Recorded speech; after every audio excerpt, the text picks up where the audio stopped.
कहाँ थे? हम यहाँ थे। भाषा, तो भाषा क्या होता है? जब हम अपने मन के विचारों किसी के आगे व्यक्त करते हैं तो क्या कहलाती है? भाषा कहलाती है। जैसे कि अगर भाषा नहीं होती तो क्या होता है बच्चों? भाषा नहीं होती तो हमारे मन में जो भी बात है वो हम नहीं शेयर कर पाते। जैसे कि ये मान के चलो कि ये है आपका ए और ये है आपका बी। ये इसको बहुत हैप्पी है, बहुत खुश है, ये अपनी खुशी इसको जाहिर करना चाहता है, और ये अपना दुख बी जो है वो अपना दुख ए को बताना चाहता है। तो क्या मतलब कि अगर भाषा ना हो तो ये एक दूसरे को अपना फीलिंग शेयर कर पाएंगे? नहीं कर पाएंगे। इसके लिए क्या ये अपना खुशी इससे बयां करेगा, ये अपना दुख इसको बताएगा, तभी ना। तो ये जो बीच का जो माध्यम हुआ, माध्यम, ये क्या कहलाया? भाषा कहलाया। ये क्या कहलाया? ये कहलाया भाषा। और भाषा कितने भेद कर बताए थे? 3 बताए थे, मौखिक, लिखित और सांकेतिक। मौखिक भाषा हो गया बोलकर, लिखित हो गया लिखकर, और सांकेतिक हो गया संकेत के द्वारा। और भाषा जो है वो किससे बना है? भाष धातु से बना है ना। इसका शाब्दिक अर्थ क्या होता है? विचार होता है ना। तो यहाँ तक हमने पढ़ा था। अब आगे है,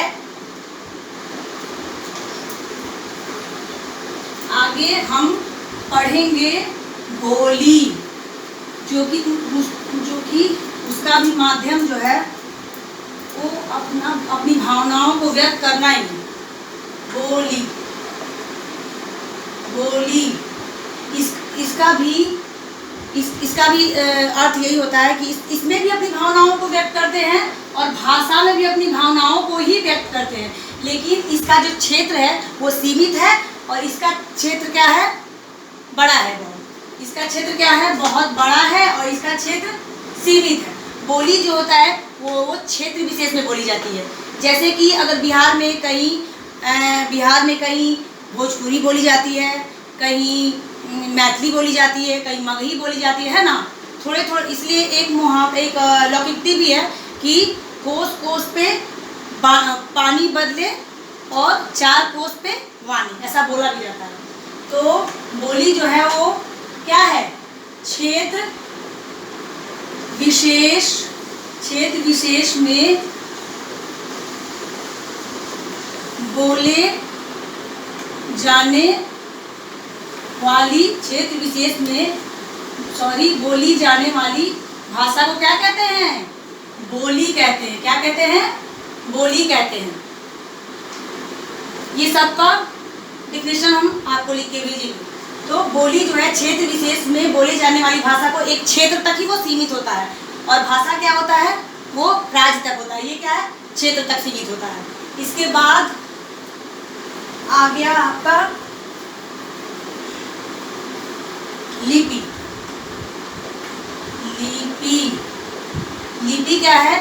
कुछ अलग अलग भाषाओं की अलग अलग लिपियाँ होती हैं, है ना। अलग अलग भाषाओं की अलग अलग लिपियाँ होती हैं। एक तरह से अगर हम कहें कि लिखने के ढंग को लिपि कहते हैं, लिखने के लिए कुछ चिन्ह निर्धारित किए गए हैं, उसी को हम लिपि कहते हैं, या लिखने के ढंग को लिपि कहते हैं।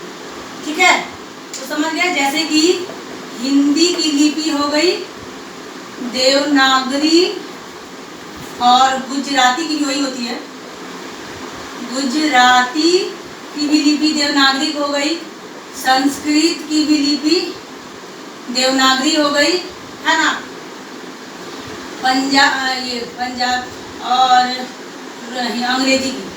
अंग्रेजी की लिपि हो गई, क्या हो गई? रोमन, है ना। इसी तरह से अलग अलग भाषाओं की अलग अलग लिपियां होती हैं। ठीक है, और इसके बाद हो गया आपका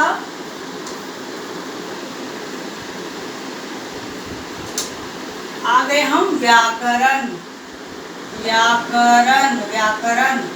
है ना। इसके बाद आ गए व्याकरण क्या? अगर व्याकरण नहीं होता तो क्या होता बच्चों? हम शुद्ध नहीं लिख पाते, है ना। सही नहीं लिख पाते, शुद्ध नहीं लिख पाते। तो शुद्धता को ध्यान में रखते हुए किस चीज का निर्माण हुआ? व्याकरण, है ना। व्याकरण का हुआ। व्याकरण हमें क्या सिखाता है? शुद्ध लिखना, शुद्ध बोलना सिखाता, शुद्ध पढ़ना सिखाता है। ठीक है, व्याकरण वह शास्त्र है, आप शास्त्र कर लो, रचना कर लो, ग्रंथ कर लो, सब एक दूसरे के पर्याय हैं, है ना। सब एक दूसरे के पर्याय हैं। तो व्याकरण वह साधन है या वह माध्यम है या वह शास्त्र है जिसके द्वारा हम शुद्ध शुद्ध बोलना, शुद्ध शुद्ध पढ़ना और शुद्ध शुद्ध लिखना सीखते हैं। ठीक है।